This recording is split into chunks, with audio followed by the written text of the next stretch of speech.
Hello, welcome back to my channel. আমি অনিন্দ আর চলে এসেছি একটা নতুন মেকওভার ভিডিও নিয়ে। তো ফ্রেমে যাকে দেখতে পাচ্ছ সে হচ্ছে আমার একটা রিয়েল মিষ্টি ক্লায়েন্ট অ্যান্ড তারা যে ডিমান্ড ছিল একটা soft, natural but glowy wedding base makeup look. তো চলো দেখা যাক কি করে স্টেপ বাই স্টেপ পুরো মেকআপ লুকটা ক্রিয়েট করেছি। অ্যান্ড আমি কিন্তু কেটে সেটা কোনো কিছু তোমাদের সাথে শেয়ার করি না, যা দেখো না সবটা ফুল ডিটেলসে তোমাদের সাথে শেয়ার করি। তাই তোমরা কিন্তু ভিডিওটা স্কিপ না করে পুরোটা দেখতে থাকো, নাহলে কিন্তু স্টেপগুলো তোমরা বুঝতে পারবে না।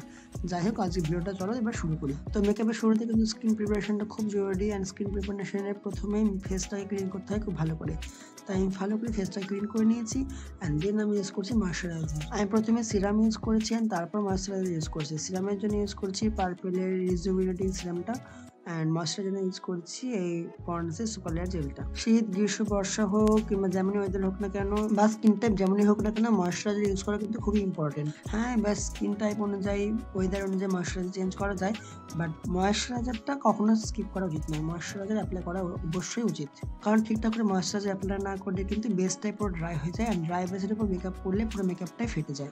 তাই ভালো করে মেকআপ করার জন্য ভালো করে ময়শ্চারাইজ করাটাও খুব দরকার। অ্যান্ড দেখেই বুঝতে পারছো যে ময়শ্চারাইজার করার সাথে সাথে স্কিনে কতটা ন্যাচারাল একটা গ্লো চলে এসেছে। তাই ময়শ্চারাইজারটা কিন্তু খুব ভালো করে অ্যাপ্লাই করবে। তো স্কিন প্রেপ করা শেষ অ্যান্ড আমি এবার মেকআপ শুরু করছি। অ্যান্ড মেকআপের শুরুতে আমি আগে আই মেকআপটা করবো। আমি বেস মেকআপ পরে করি, আগে আই মেকআপ করি। বাট তোমরা চাইলে আগে বেস মেকআপ করতে পারো, পরে আই মেকআপ করতে পারো, যার যেরকম সুবিধে। তবে আমার মনে হয় আগে আই মেকআপটাই করে নেওয়া উচিত, কারণ অনেক সময় ফল আউট করে আই মেকআপগুলো, তাই বেসটা তখন নষ্ট হয়ে যেতে পারে। তাই আগে আই মেকআপ করে ক্লিন করে নিয়ে তারপর বেস মেকআপ করা উচিত। যাই হোক, আই মেকআপের শুরুতে যেটা সব থেকে ইম্পর্টেন্ট সেটা হচ্ছে আইব্রো করা।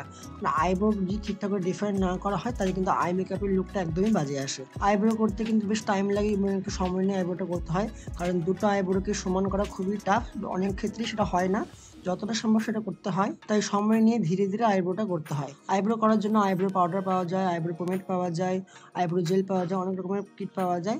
আমি ইউজ করছি মিক্স লেয়ারের আইব্রো কেক। এটাতে টোটাল 4টে শেড আছে এবং তার মধ্যে দুটো ইউজ হয় এবং সেগুলো পাউডার ফর্মে আছে অ্যান্ড আমি আইব্রো করার জন্য এটা ইউজ করি। আমি কিন্তু প্রত্যেকটা প্রোডাক্টের লিঙ্ক ডেসক্রিপশন বক্সে দিয়ে দেবো, তোমরা চাইলে সেখান থেকে অবশ্যই দেখতে পারো। অ্যান্ড আমি আই বাটনে এবং ডেসক্রিপশন বক্সে আমার আগের ভিডিওগুলোর লিঙ্ক দিয়ে দেবো, তোমরা যারা সেগুলো এখনো দেখোনি তোমরা চাইলে সেগুলো অবশ্যই দেখতে পারো। যাই হোক, কথা বলতে বলতে দেখো আইব্রো করা হয়ে গেছে অ্যান্ড এবার আমি আইবেস অ্যাপ্লাই করছি। তো এটা বেসিক্যালি হচ্ছে একটা হোয়াইট কনসিলার। আমি এটা দিয়ে আইবেস ক্রিয়েট করছি অ্যান্ড এটা দিয়ে আমি কিন্তু আইব্রোটাকে শেপ দিয়ে দিচ্ছি। কনসিলার দিয়ে এইভাবে আইব্রোর উপরে এবং নিচে শেপ দিয়ে দিলে কি হয়, আইব্রোটাকে আরো ভালো প্রমিনেন্ট দেখায়। যে কোনো কালারের কনসিলার দিলেই হয়, বাট আমি এখানে হোয়াইট কালারই ব্যবহার করি এবং বেশিরভাগ সবাই হোয়াইট কালারই ব্যবহার করে, কারণ হোয়াইট কালারের কনসিলার ব্যবহার করলে আই শ্যাডোটা আরো অনেক বেশিভাবে প্রমিনেন্ট বোঝা যায়। হোয়াইট শ্যাডো অ্যাপ্লাই করলে যখন চোখের ডার্ক সার্কেলগুলো ঢেকে যায়, তাই মনে আই শ্যাডোর কালারগুলো আরো বেশি ভালো করে বোঝা যায়। তাই জন্য হোয়াইট বেস অ্যাপ্লাই করা। তবে হোয়াইট বেস অ্যাপ্লাই করে কিন্তু সেটাকে আগে ভালো করে ব্লেন্ড করতে হবে, দেন লুজ পাউডার দিয়ে সেটাকে সেট করতে হবে। তারপরে তোমাদের পছন্দ মতো তোমরা আই শ্যাডো অ্যাপ্লাই করতে পারবে। কারণ ফেস মেকআপ হোক কিংবা আই মেকআপ হোক, বেসটা তৈরি করা কিন্তু সব থেকে বেশি ইম্পর্টেন্ট। বেস সুন্দর থাকলে কিন্তু তোমাদের মেকআপও সুন্দর হবে। যাই হোক, আমি বিউটি ব্লেন্ডার দিয়ে হোয়াইট বেসটাকে ভালো করে ব্লেন্ড করে নিচ্ছি আর দেন এটাকে সেট করে নেব। সেট করার জন্য আমি ইউজ করবো লুজ পাউডার, আর আমি আজ যে লুজ পাউডারটা ইউজ করছি সেটা হচ্ছে ক্রায়োলনের লুজ পাউডার। অ্যান্ড আমি আইশ্যাডো অ্যাপ্লাই করার জন্য যে হোয়াইট বেসটা অ্যাপ্লাই করেছি সেটাও কিন্তু ক্রায়োলনেরই একটা হোয়াইট বেস। হোয়াইট বেস বলতে এটা হচ্ছে হোয়াইট কালারের একটা কনসিলার। যাই হোক, আমার বেস মোটামুটি রেডি, এবার আমি আইশ্যাডো অ্যাপ্লাই করবো। আইশ্যাডো করার জন্য আমি যে আইশ্যাডো প্যালেটটা ইউজ করছি সেটা হচ্ছে এই আইম্যাজিক কসমেটিক্সের 30 কালার আইশ্যাডো প্যালেট। এই প্যালেটে 30টা খুব সুন্দর সুন্দর কালার আছে এবং প্রত্যেকটা কালার কিন্তু প্রচন্ডভাবে পিগমেন্টেড। কালারগুলো কিন্তু খুব সফট, খুবই লাইট ওয়েট অ্যান্ড খুবই সহজে ব্লেন্ড হয়ে যায়। তো চলো কথা না বলে কি করে খুবই সহজে আই মেকআপটা করলাম সেটা তোমাদেরকে দেখাই। তো প্রথমেই ট্রানজিশন কালার হিসেবে আমি একটা ডিপ ব্রাউন কালার ইউজ করেছি অ্যান্ড সেটাকে ক্রিজ লাইনের ঠিক উপরে অ্যাপ্লাই করবো অ্যান্ড পুরোটা কিন্তু ভালো করে ব্লেন্ড করবো। আমি কিন্তু আজকে একটা খুবই সিম্পল আই লুক ক্রিয়েট করেছি, কারণ দিদিটা আমাকে বলেছিল যাতে আই মেকআপটা একদম খুবই সিম্পল হয় বাট যাতে দেখতে ভালো লাগে। অ্যান্ড আজকের আই মেকআপটা ক্রিয়েট করতে কিন্তু আমি জাস্ট 3টে শেডে ব্যবহার করবো। অ্যান্ড এই লুকটা তোমরা কিন্তু কোনো ডেইলি ওয়্যারে হোক বা কোনো ওকেশন হোক তোমরা ক্যারি করতে পারবে।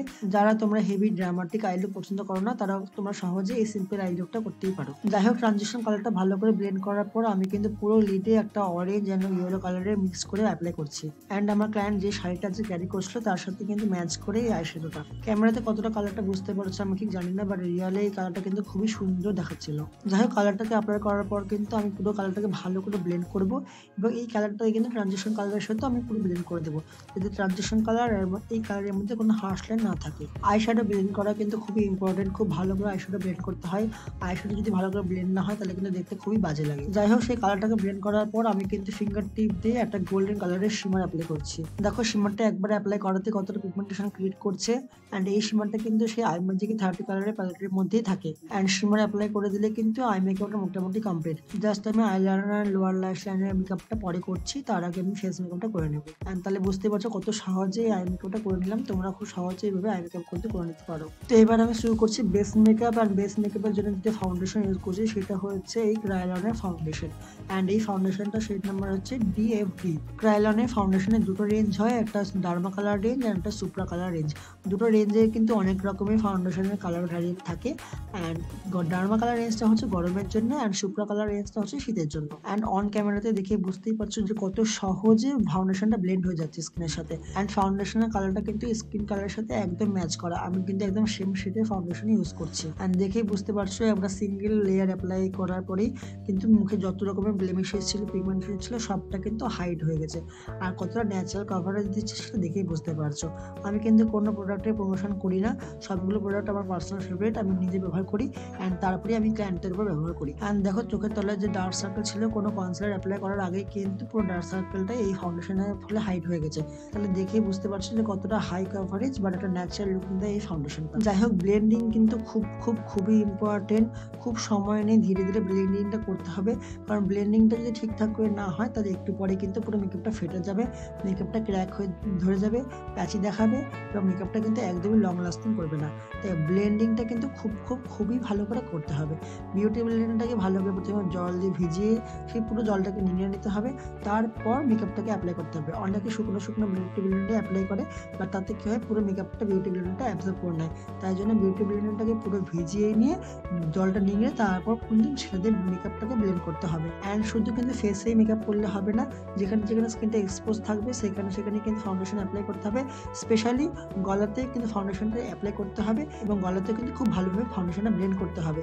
কারণ মুখের কালার এবং গলার কালার যদি আলাদা হয়ে যায় তাহলে কিন্তু দেখতে একদমই বাজে লাগবে। হয়তো তোমাদের মনে হতে পারে আমি অনেক বেশি জ্ঞান দিচ্ছি, অনেক বেশি বকবক করছি, বাট আমি যেটুকু জানি সেটুকুই তোমাদের সাথে শেয়ার করার চেষ্টা করলাম, যাতে যদিও একটু হলেও তোমাদের হেল্প হয়। তাই তোমাদের কাছে রিকোয়েস্ট করবো, তোমরা যদি আমার চ্যানেলে নতুন হয়ে থাকো অ্যান্ড আমার ভিডিওগুলো যদি তোমাদের একটু ভালো লেগে থাকে তো প্লিজ আমার চ্যানেলটাকে সাবস্ক্রাইব করে পাশে থাকা বেল আইকনটাকে প্রেস করে দিও। তাহলে আমি নেক্সট কোনো ভিডিও আপলোড করলে সেই নোটিফিকেশনটা তোমাদের কাছে সবার আগে পৌঁছে যাবে। যাই হোক, আমি এবার কনসিলার অ্যাপ্লাই করছি স্কিনটাকে একটু হাইলাইটিং দেখানোর জন্য। অ্যান্ড এটা কনসিলার বলতে এটা হচ্ছে সেই ক্রায়োলনেরই একটা ফাউন্ডেশন, বাট এই ফাউন্ডেশনটা শেডটা কিন্তু আরো 2 শেড লাইট, তাই এটাকে আমি কনসিলার হিসেবে ব্যবহার করছি। অ্যান্ড এটা কিন্তু খুব ভালো একটা ট্রিক। অনেক সময় কি হয়, আমরা অনেকে ফাউন্ডেশন বা কনসিলার অনলাইনে কিনি, সেই ক্ষেত্রে কি হয় অনেক সময় শেডটা ম্যাচিং করে না। অনেক সময় আমরা ডার্ক শেড কিনে নিই কিংবা অনেক সময় আমরা লাইট শেড কিনে নিই। তো সেই ক্ষেত্রে আমরা লাইট শেডগুলোকে কিন্তু কনসিলার হিসেবে ব্যবহার করতে পারি, অ্যান্ড ডার্ক শেডগুলোকে আমরা কিন্তু কন্ট্রোল হিসেবে ব্যবহার করতে পারি। তাই ফাউন্ডেশনগুলো যদি আমাদের শেড ম্যাচিং না করে তাহলে কিন্তু আমরা সেগুলোকে নষ্ট না করে আমি কনসিলার বা কন্ট্রোল হিসেবে ব্যবহার করতে আমরা পারি। তো একটা কথা একটু সরি, কারণ তোমরা এখানে দেখতে পাচ্ছ মেকআপটা ব্লেন্ড করার পরে আমি ডাইরেক্ট ব্লাশ অ্যাপ্লাই করছি, বাট এর আগে কিন্তু আরো দুটো স্টেপ ছিল। মেকআপটাকে সেট করার জন্য আমি কিন্তু কম্প্যাক্ট ইউজ করেছি অ্যান্ড তারপর আমি কন্ট্রোল ইউজ করেছি, বাট জানি না কেন সেই ক্লিপ দুটো আমি খুঁজে পাচ্ছি না, কোনো কারণে হয়তো ডিলিট হয়ে গেছে, তো তাই জন্য তোমাদেরকে দেখাতে পারলাম না। তোমরা প্লিজ কিছু মনে করো না।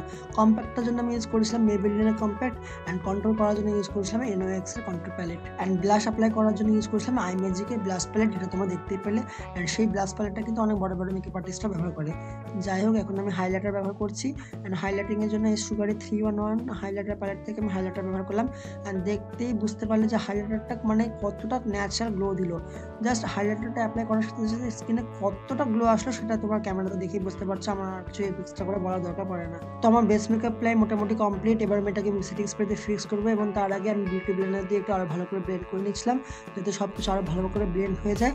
অ্যান্ড একবার সরি, আমি তোমাদেরকে কম্প্যাক্টটা অ্যান্ড কন্ট্রোলের স্টেপটা তোমাদেরকে দেখাতে পারলাম না, তার জন্য খুবই সরি। অ্যান্ড আমি সেটিং স্প্রে ইউজ করে পুরো মেকআপটাকে সম্পূর্ণভাবে সেট করে নিচ্ছি। অ্যান্ড আমি ইউজ করছি মিক্সলারের সেটিং স্প্রে। এটা দুটো ভ্যারিয়েন্ট হয়, একটা হচ্ছে ম্যাট ভার্সন আর একটা হচ্ছে গ্লোই ভার্সন। যেহেতু শীতকাল তাই জন্য আমি ম্যাট ভার্সনটা ইউজ করলাম না, আমি গ্লোই ভার্সনটা ইউজ করলাম। তো চল এবার বাকি আই মেকআপটা কমপ্লিট করে নিই। আর প্রথমে ইউজ করবো আইলাইনার। আইলাইনারের জন্য ইউজ করছি আই ম্যাজিকের জেল লাইনার। এই জেল লাইনারটা কিন্তু সম্পূর্ণভাবে ম্যাট এবং ওয়াটারপ্রুফ। অ্যান্ড এই জেল লাইনারটা কিন্তু 3টে কালার রয়েছে, একটা হচ্ছে ব্ল্যাক, একটা হচ্ছে ব্রাউন, অ্যান্ড একটা হচ্ছে ডিপ ব্রাউন। তো আমি এখানে ব্ল্যাকটা ইউজ করছি। আমি কিন্তু এখানে কোনো উইং আইলাইনার করছি না, একটা নর্মাল সিম্পল আইলাইনার করছি, কারণ লুকটা একদমই খুব সিম্পল ছিল তাই। অ্যান্ড আমি কিন্তু এই জেল লাইনারটা দিয়ে পরে নিচে লোয়ার ল্যাশনে কাজল অ্যাপ্লাই করি। আমি এটা সব ক্ষেত্রেই করে থাকি, তোমরা তাহলে নর্মাল এমনি এক্সট্রা কাজল ইউজ করতে পারো, বাট আমি এই জেল লাইনারটাকে অ্যাজ এ কাজল ইউজ করে থাকি। তো তারপর আমি মাস্কারা অ্যাপ্লাই করছি। অ্যান্ড আজকে কিন্তু আমি কোনো ফলস লাশ অ্যাপ্লাই করবো না, কারণ লুকটা একদমই যেহেতু সিম্পল ছিল তাই জাস্ট নর্মাল মাস্কারা অ্যাপ্লাই করলে কাজ হয়ে যাবে। অ্যান্ড মাস্কারার জন্য আমি ইউজ করছি মেবলিনের এই কোরাসেল মাস্কারাটা। অ্যান্ড এই মাস্কারাটা এমনি খুবই ভালো মানে খুবই ভালো। একবার অ্যাপ্লাই করলেই সিঙ্গেল স্টোর অ্যাপ্লাই করার পরেই মাস্কারাটা ল্যাশটাকে অনেকটা ভলিউমাইজ করে দেয় এবং অনেকটা কার্লি করে দেয় এবং একটা ফার্স্ট ল্যাশের মতন এফেক্ট দেয়। তো যারা তোমরা ফলস ল্যাশ ব্যবহার করতে পছন্দ করো না তারা এই মাস্কারাটা ব্যবহার করতে পারো, তবে এটা একটা ডেলি ইউজের জন্য করো না, মানে এটাও একটা ওয়াটারপ্রুফ ভ্যারিয়েন্ট। যেটা নন ওয়াটারপ্রুফ ভ্যারিয়েন্ট সেটা তোমার ডেলি ইউজের জন্য করতে পারো, আর যেটা ওয়াটারপ্রুফ ভ্যারিয়েন্ট সেটা তোমরা জাস্ট অকেশনালি করতে পারো, কারণ ডেলি ওয়াটারপ্রুফ মাস্কারা ব্যবহার করলে কিন্তু ল্যাশের ক্ষতি করে, তাই ডেলি নর্মাল মাস্কারাটাই ব্যবহার করা ভালো, ওয়াটারপ্রুফটা জাস্ট অকেশনালি ব্যবহার করাই ভালো।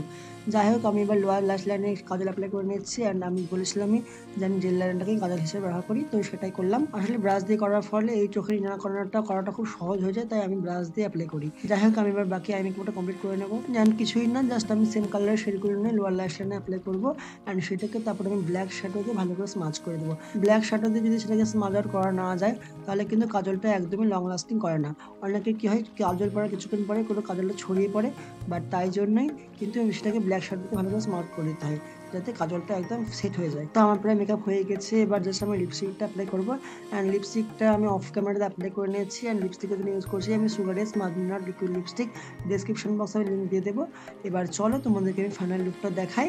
অ্যান্ড আমি কিছু ক্লিপিংস এবং কিছু ছবি অ্যাড করে দিচ্ছি এবং ক্লায়েন্টের মুখ থেকে শুনে নেবে যে তার ফাইনাল লুকটা কেমন লাগলো। এই হলো ক্লায়েন্টের ফাইনাল লুক, তোমরা দেখে জানো তোমাদের কেমন লাগলো। এবার চলো ক্লায়েন্টের মুখ থেকে শুনে নেবে যে তার কেমন লাগলো। কেমন লাগলো সেজে বলো? খুব ভালো লেগেছে, আবার চাই আবার আমি সাজতে, যেরকম চেয়েছিলাম সেরকম। হ্যাঁ একদম, মানে তার থেকেও এত সুন্দর লাগছে, মানে সত্যি মানে সবাই বলছে খুব ভালো হয়েছে, দেখা যাক। তো এবার তোমরা বলো যে তোমাদের ফাইনাল লুকটা কেমন লেগেছে। শাড়ি ড্রাপিং কিন্তু আমার মা করে, এবং হেয়ার স্টাইল এবং মেকআপটা কেমন লাগছে সেটা কিন্তু তোমরা অবশ্যই কমেন্ট করে জানাও। তো তোমাদের যদি এই ভিডিওটা এবং মেকআপ হেয়ার স্টাইল একটু যদি ভালো লেগে থাকে তো প্লিজ কিন্তু আমার এই ভিডিওটাকে একটা লাইক করে দাও, কারণ তোমরা যত বেশি লাইক কমেন্ট করবে আমি কিন্তু তত বেশি আরও ইন্সপায়ার্ড হব। তোমাদের কমেন্টগুলো কিন্তু খুবই ইম্পর্টেন্ট, কারণ সেগুলো থেকে আমি আরও অনেক কিছু জানতে পারবো। অ্যান্ড ফাইনালি যদি আমার চ্যানেলে নতুন হয়ে থাকো তো প্লিজ রিকোয়েস্ট করবো আমার এই চ্যানেলটাকে ভালো লাগলে তোমরা সাবস্ক্রাইব করে দিতে পারো। অ্যান্ড পাশে থেকে বেল আইকনটাকে তাদের প্রেস করে দিতে পারো, তাহলে যখন আমি ভিডিও আপলোড করবো তাদের সবার আগে তোমাদের কাছে নোটিফিকেশন পৌঁছে যায়। তো ঠিক আছে, দেখা হচ্ছে আবার নেক্সট কোনো ভিডিওতে। ততক্ষণের জন্য খুবই ভালো থেকো। Love you guys so much, by.